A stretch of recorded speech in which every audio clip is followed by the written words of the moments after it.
Gentlemen, can we move on to game news? I just want to make sure that we have enough time to. I'll circle back to Anno 1800 probably later in our discussion about balance. How about that? I love it.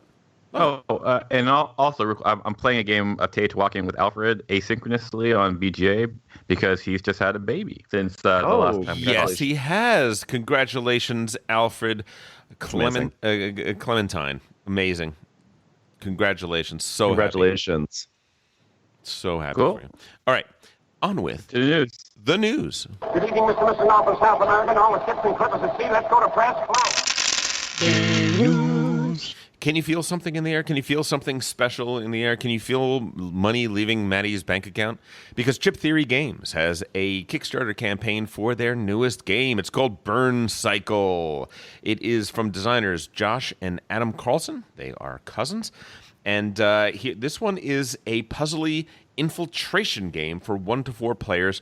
Cyberpunky. We are robots in the far future. We are trying to take down evil human-run corporations, which, by the way, that means we're basically Skynet trying to take down the humans in the game, which is interesting. And this is it's supposed to work very well as a solo game and to work as a cooperative. This may be the first cooperative game that Maddie likes. We will see. Oh, I know. I'm going to bet against that. He has a strong aversion to cooperative. That is for sure. But it feels a lot like Netrunner in terms of the not just the realm, not just the world, but also some of the design decisions seem to be a little Netrunner-y, and Maddie and I love Netrunner to death. We think it was one of the greatest card games ever made. It also has a little bit of Robo Rally in it, in that the game is going to it's going to challenge you in terms of action sequencing. The game is going to decide randomly which programming directives and what order they can happen in. So let's say there are physical, digital, and command actions. The game is going to tell you that the first thing must be a command action. The second thing must be this particular type of this, and so on and so forth. And so you have to choose with your hand of cards what you're going to do, given that you would love to play A, B, C, and D, but now the game is telling you got to go D, then C, then A, then B. How do you do that? Do you spend one of your rare action dice to ignore the order and do it the way you want to do? I always thought that that Robo Rally was a really interesting game that it went on too long, and it was just a little too hard for what it wanted to be. But the idea of programming your robots and then seeing what happens, I always thought was really, really great. And I was hoping somebody would take some of those mechanisms and utilize them in a different way. And it seems like that's what Burn Cycle is doing. It's very interesting. Well, we'll see. We'll see. My money, I would bet 3-1 that Matt would not enjoy this as a cooperative. But as a solo, 3-1. All right, just between you, me, and the wall, that's why I'm not backing it. I am not backing it because Maddie's going to buy it, and then he's going to not want to play it, and then I'm going to get it. Oh, lucky. It's a good pipeline you got there. Well, sometimes. Next up, Etherfields. Etherfields is a game. I don't think we've talked about it yet, but it is a 2020 release by Mikhail Oratz. Is that how you pronounce his name?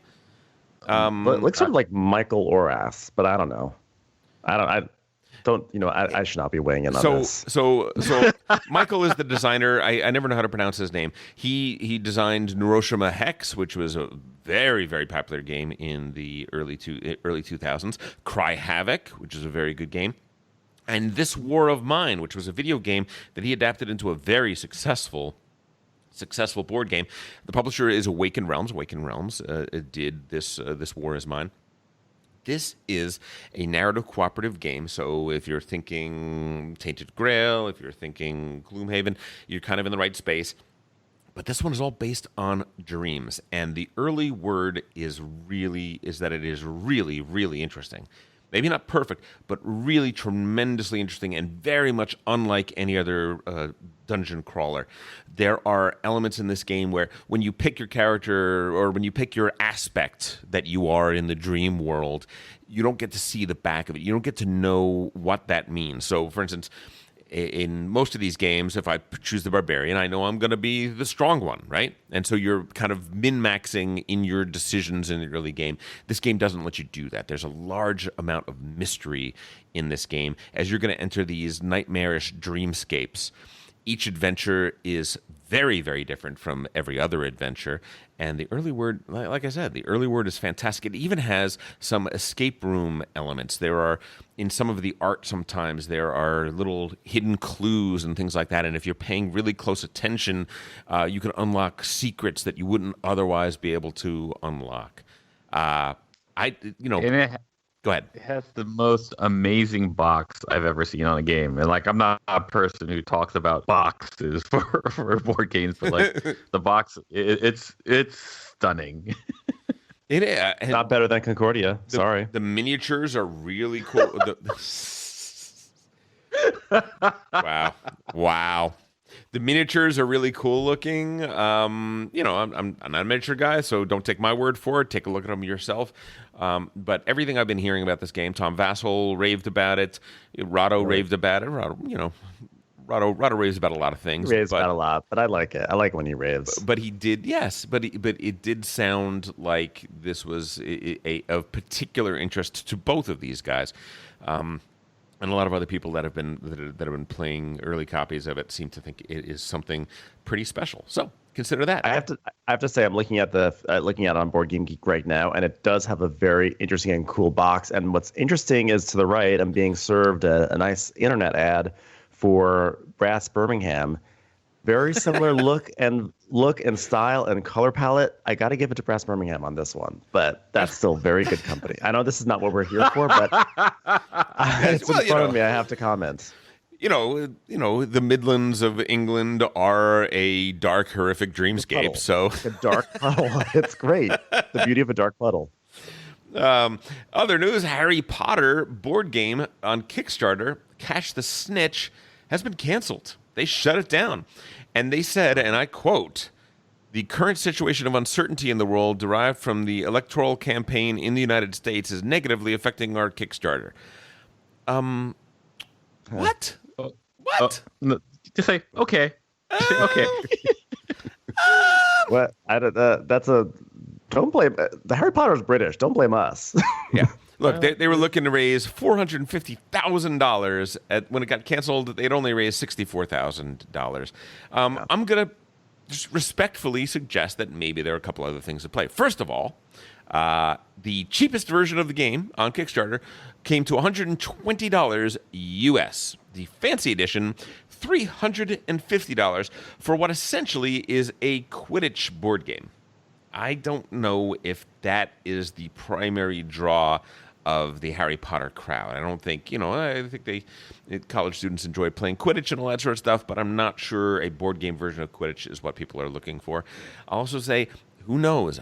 Maybe the recent turf backlash. Yes, exactly. The transphobic comments. The transphobic comments. Maybe this might be a point of that starting. Like I don't, from what I've heard so far, I don't think her book sales are hurting particularly. But guess what? If I have an 11-year-old kid, they're going to want to read Harry Potter. They're not going to even, they might not even know about any of that sort of stuff. But if you're going to be dropping $120 to $300 on a board game, the base of people who are going to be making that decision are going to be very aware of that. So maybe. And I think that like if someone is making transphobic comments, which is probably totally unacceptable, I think I can imagine someone saying, I don't agree with those comments, but these books are treasures and I want like my kids to read them, etc. But then also saying, and that's where it ends. I'm not throwing any more money at a board game to support, a woman who's saying these, not saying a woman. I'm just saying like this person for saying that. Could you believe that woman? How could she? No, I think I can understand why my first thought was when I saw that it was canceled, I was like, my first thought was it had to have been partially or largely due to those transphobic comments. It's like totally backward thinking, unacceptable in 2020, and it's also, if it did play a role in why the Kickstarter failed to launch, that it's actually kind of cool that people saw that and felt that way, and like that's sort of a great step forward in people's minds that they're thinking like that. Hopefully, that was something that they thought about. I hope that too. Moving on, we got a Gloomhaven adventure called Fallen Lion. You can pre-order it now. It's only $4, $3.99, shipping in late December. It is a brand new adventure for the Gloomhaven Jaws of the Lion crew. 24-page story, heavily inspired by the themes and mechanics found in the top-selling board game. So yeah, check it out. It sounds pretty cool. If you like that, you will love this. There's a game that we have floating around here called Beyond the Sun. And looking back through, through the various episodes, I don't believe we've ever really talked about it. So we probably should real quick. Beyond the Sun, 2020 release. It's one of the Essen releases that I was mentioning that we're getting in.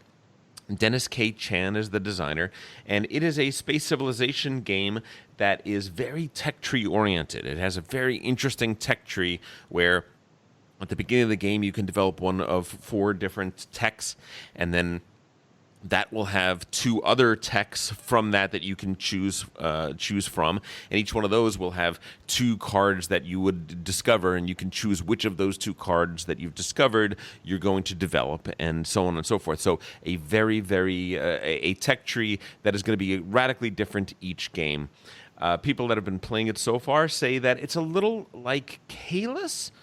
In that when you build a building in Caelus, you unlock certain abilities, and it changes the ease or difficulty of doing various things in the game and building certain other types of buildings.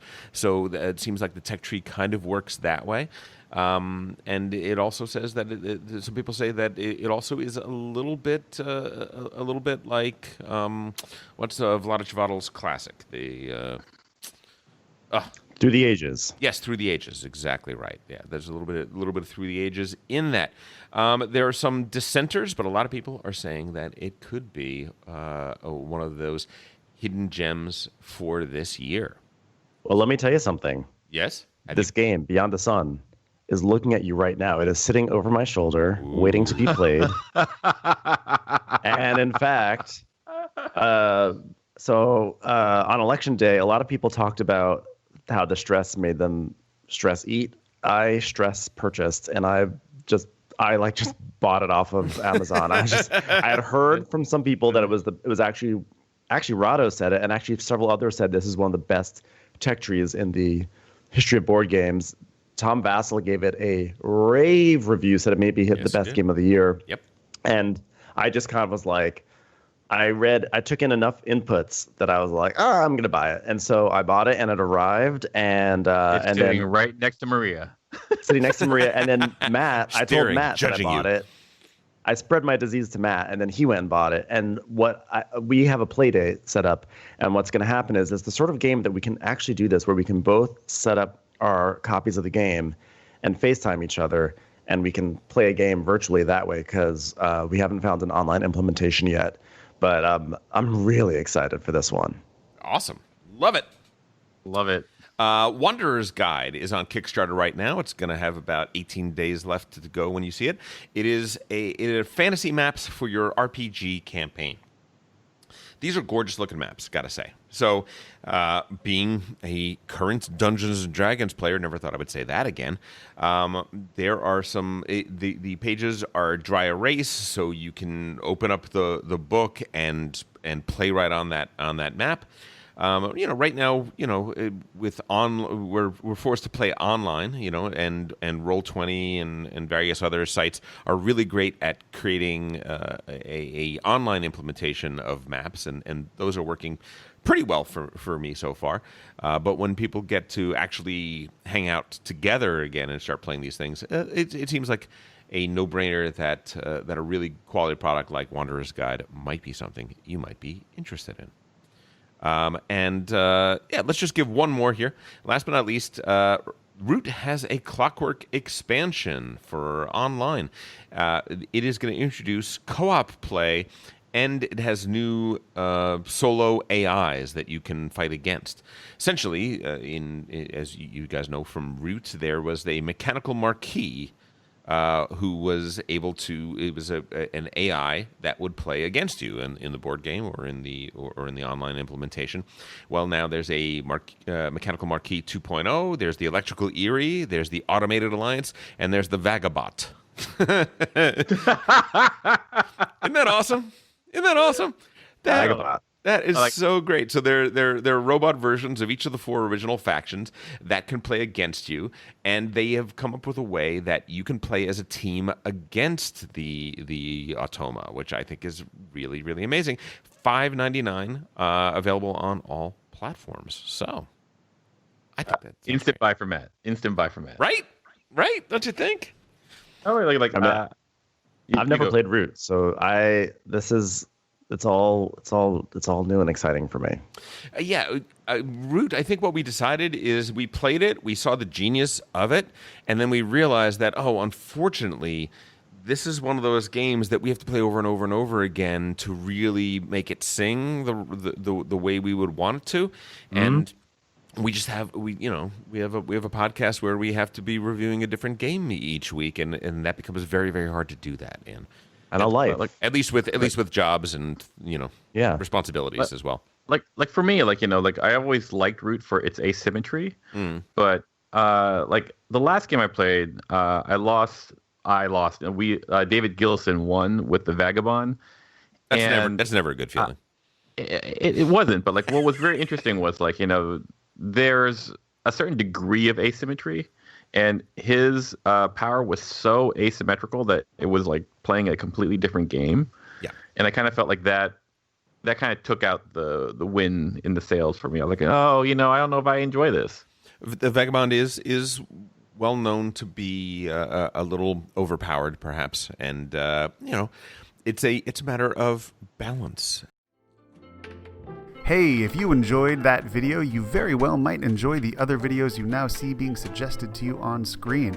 Also, we'd greatly appreciate it if you could like, share, or subscribe to our Game Brain channel. Thanks so much.